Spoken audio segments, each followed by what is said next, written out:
असे 1000 दस्तऐवज नोंदणी झालेली आहेत आणि याच्यामुळे नवी मुंबईच्या लोकांची फसवणूक होते।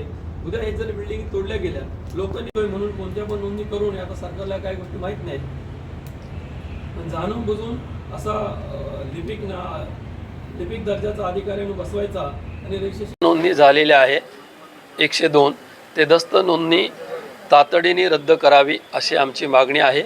त्याच्यानंतर ज्यांनी दस्त नोंदणी केली त्यावेळेस जेवढे कर्मचारी असतील त्यांना सुद्धा तात्काळ निलंबित करावं अशी आमची मागणी आहे। कुठे विभागात घडलेलं आहे आणि यातलं आपण काय पाठवलं? भाईंदर रजिस्ट्रार क्रमांक 10 या ठिकाणी सिद्दीकी नावाच्या अधिकाऱ्यांनी ही दस्त नोंदणी केलेली आहे आणि नवी मुंबईमधील अनधिकृत जी बांधकामं आहेत त्या बांधकामाची दस्त नोंदणी केलेली आहे, ती रद्द करावी।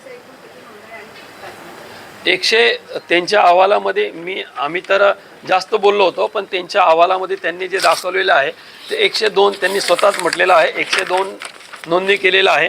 आणि त्यानंतर त्यांनी हे पण म्हटलेलं आहे की सदर विषय हा 102 दस्त नोंदणी पूर्ण केली असून अत्यंत गंभीर स्वरूपाचे शासकीय कार्याला अशोभनीय ठरेल असे कृत्य आहे असं त्यांच्याच अहवालात आहे। शासकीय अहवाल आहे, माझा अहवाल नाही आहे।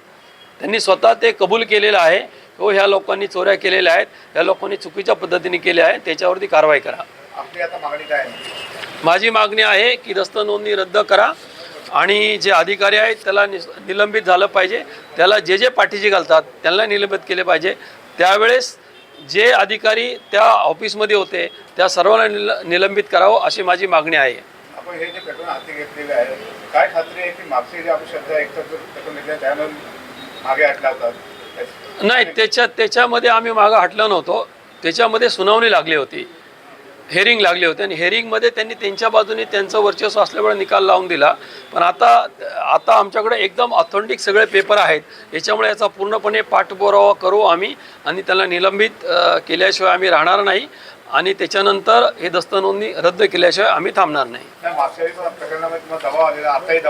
नाही, दबाव येणार नाही। आता आम्ही कुणाचं ऐकणार नाही, वेळ पडली तर आम्ही पक्ष सोडून देऊ, पण दबाव ऐकणार नाही आता कुणाचा।